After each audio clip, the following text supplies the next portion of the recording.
चलो जी शुरू करते हैं आज। जैसे कि लास्ट क्लास में हम लोग चार्जिंग ऑफ कैपेसिटर देखे। हाँ, इसमें किसी को कोई डाउट है? चार्जिंग ऑफ कैपेसिटर जो लास्ट क्लास में देखे थे, मुझे उम्मीद है किसी को कोई डाउट नहीं होगा। ओके, ठीक है, तो हम लोग आगे बढ़े। आज हम लोग देखेंगे discharging of capacitor.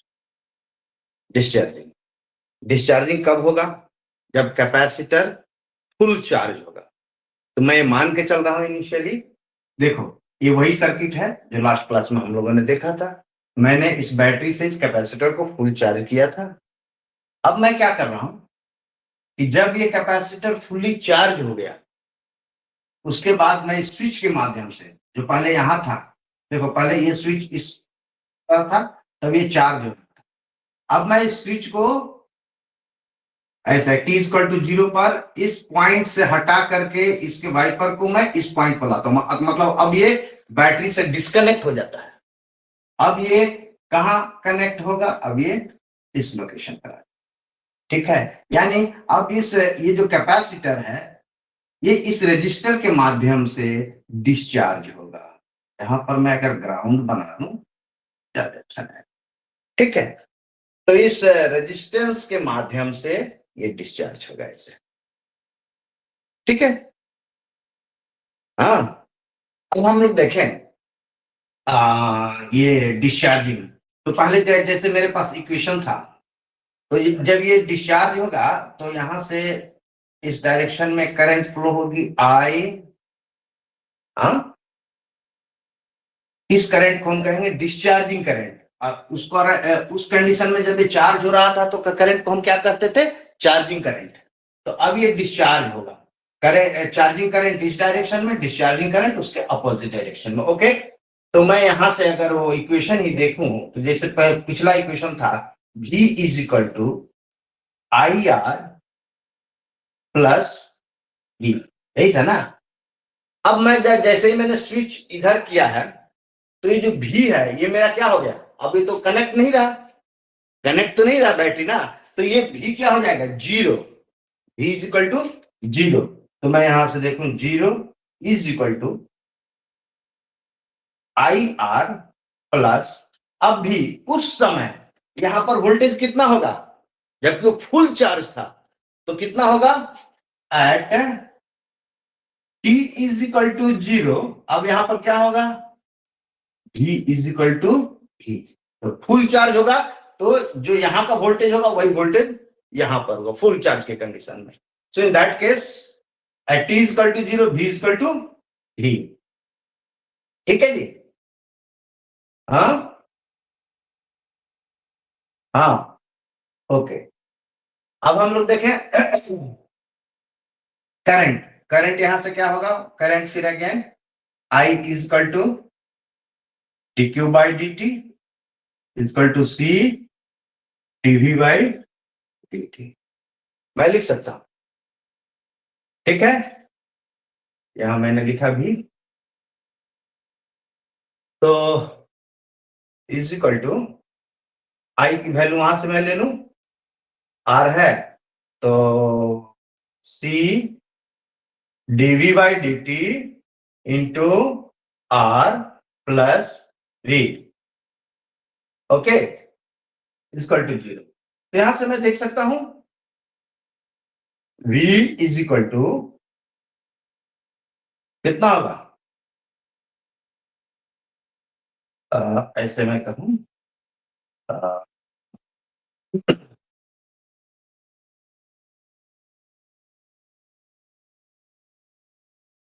C C DV by D T, यहाँ आरसी कर दो, आरसी है ना, RC DV by D T, RC DV by D T is equal to minus D होगा। तो यहां से अब मैं again DV by,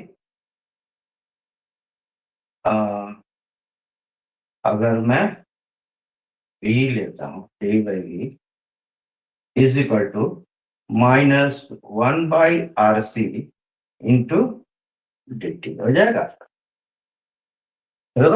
dv by v, ये जाके उधर माइनस साइन ऑलरेडी है। अब मैं इसको इंटीग्रेट करूंगा, नाउ आई इंटीग्रेट इट, ठीक है, मैं इसको इंटीग्रेट कर रहा हूं। देखो गौर करो, अगर जब मैं इंटीग्रेट करूंगा तो क्या होगा, इस केस में इंटीग्रेटिंग, मैं इंटीग्रेट क्यों कर रहा हूं, क्योंकि v मुझे निकालना था, dv by v is equal to -1 by RC integral dt। तो dv by v, D by V integral, इसका क्या कितना होगा, log v, log v, ठीक है, हाँ,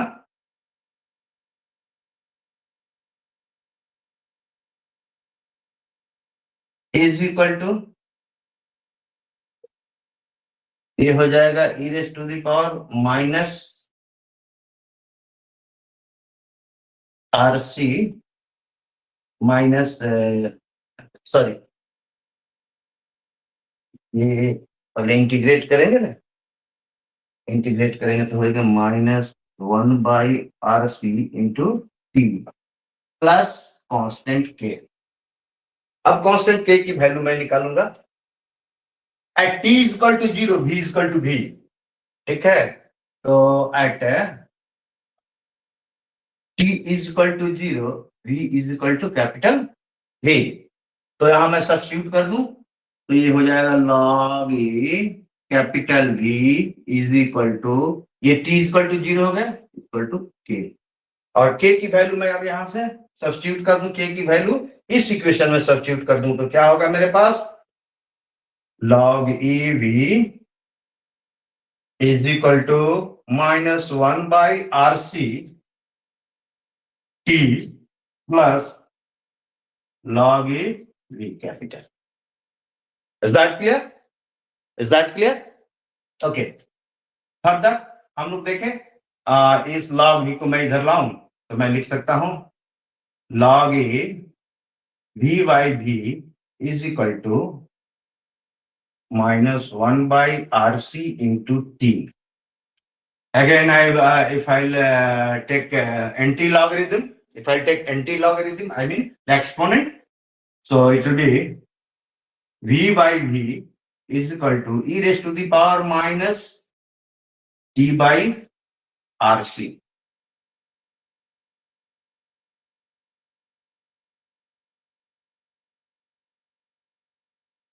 ठीक है,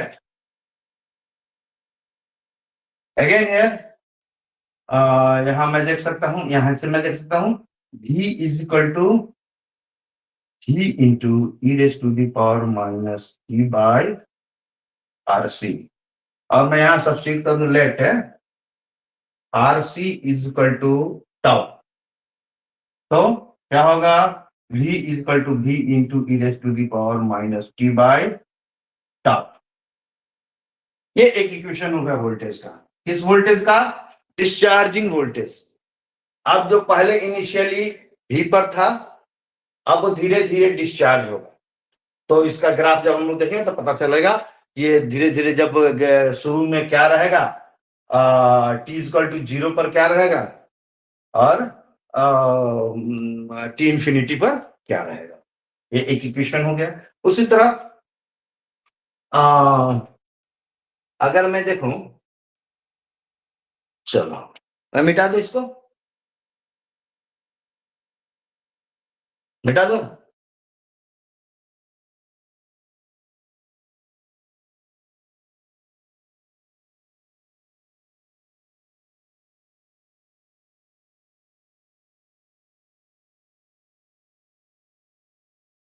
यहां से इसी तरह मैं दे सकता हूं, v को लिख सकता हूं मैं q by C is equal to q by C E raise to the power minus t by tau, c gets cancel, so q is equal to capital Q e raised to the power minus t by tau. This is the equation for charge। Charge का equation हो गया। अब मुझे ये current का equation निकालना होगा, ये चार्ज का इक्वेशन, ये हो गया वोल्टेज का equation. Here this is the equation of voltage and this is the equation for charge. अब मुझे करंट निकालना होगा, तो करंट जैसा के अंदर I is equal to dq by dt,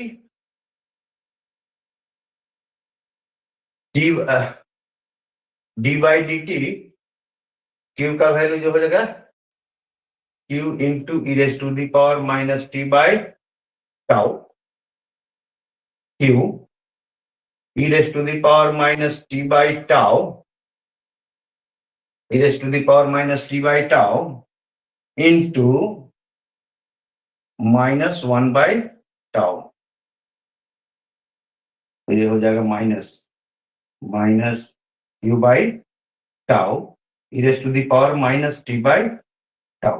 this is the equation for I, और यहां से q और tau की वैल्यू मैं यहां से देख लूं, q is equal to cv minus cv divide by tau is the RC, so cc gets cancelled, e raised to the power minus t by tau. Here is I am having v by r e raised to the power minus t by tau, and this v by r is what? Im e raised to the power minus t by tau. So it is this is the equation for current. This I am having equation number 3. Okay, this we got the equation for current. So I got the equation for voltage, charge and current.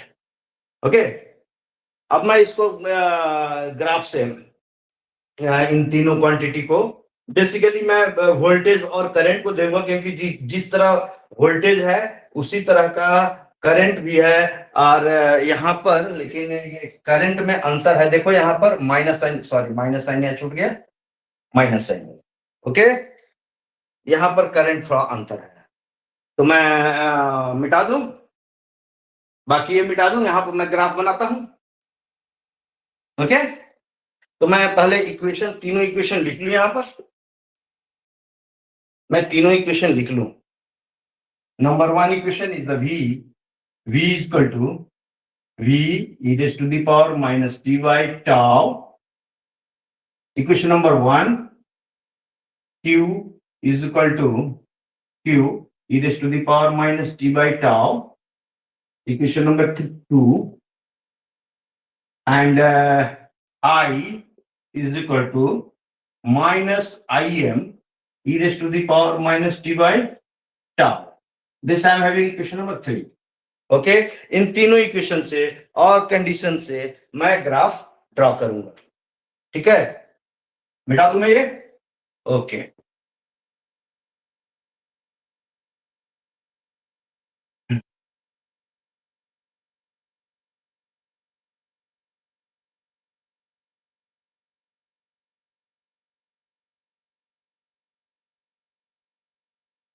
Okay, तो मैं देखूं graph draw करूंगा,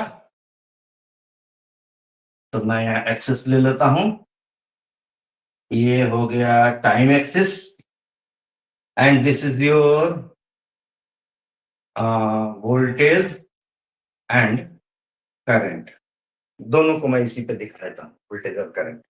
ठीक, तो सबसे पहले मैं voltage का इक्वेशन देखूंगी। This is the 0 1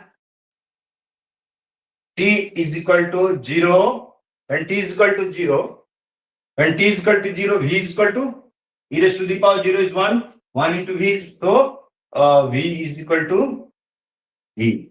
I am having a point, capital V. ठीक है, when t tends to infinity, लंबे समय तक इस तरह से डिस्चार्ज रहेगा तो क्या होगा? e raised to the power minus infinity 0, तो v will become 0. ये टाइम जब लंबा होगा तो ये कहीं ना कहीं जाकर के 0 पे आएगा। तो ये क्या इंडिकेशन है? Because it is the exponential equation, so it will move towards zero exponentially. Exponentially ये इस तरह से मूव करेगा, ठीक है। भी इनिशियली वोल्टेज मैक्सिमम होगा डिस्चार्जिंग के दौरान और धीरे धीरे ये जीरो की तरफ जाएगा। सिमिलरली करंट चार्ज भी इसी तरह होगा, कोई दिक्कत नहीं है। मेन है यहाँ करंट को देखने के लिए मुझे समय नेगेटिव की तरफ जाना पड़ेगा। when t is equal to 0, I is equal to what? I is equal to minus Im होगा, and t is equal to 0, e raised to the power 0 is 1. 1 into minus Im is the minus Im.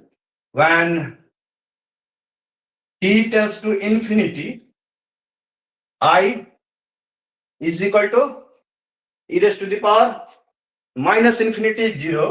So current is also 0. So I is equal to 0. तो देखो when t is equal to 0, current I is equal to minus Im. Here, this is the minus Im. Minus Im. And when 0 पर ये मुझे मिल गया, when t tends to infinity, I becomes 0. तो ये current जो है वो जीरो की, ये जीरो है, जीरो का साइन है, तो ये एक्सपोनेंशियली जीरो होगा, ये ऐसे जाएगा। सही।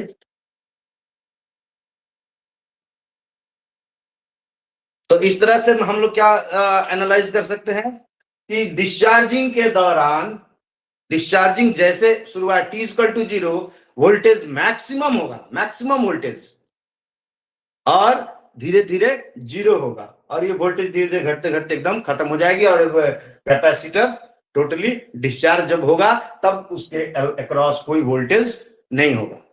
और करंट देखो, पहले चार्जिंग के दौरान करंट इस डायरेक्शन में फ्लो कर रहा था, ऐसे इस डायरेक्शन में, तो डिस्चार्जिंग के दौरान करंट फ्लो करेगा लेकिन अपोजिट डायरेक्शन में, that's why it is the minus, minus sign indicates about the opposite direction. Current का डायरेक्शन अपोजिट होगा और उस वक्त मैक्सिमम करंट होगा, जिस तरह मैक्सिमम वोल्टेज है, ठीक है, उसी तरह मैक्सिमम करंट होगा, but in opposite direction minus Im, और वो धीरे धीरे धीरे धीरे धीरे धीरे ये करंट जीरो, जब तक फुल्ली डिस्चार्ज हो जाएगा तो करंट भी धीरे धीरे खत्म हो जाएगा, जीरो हो जाएगा, ठीक है ना।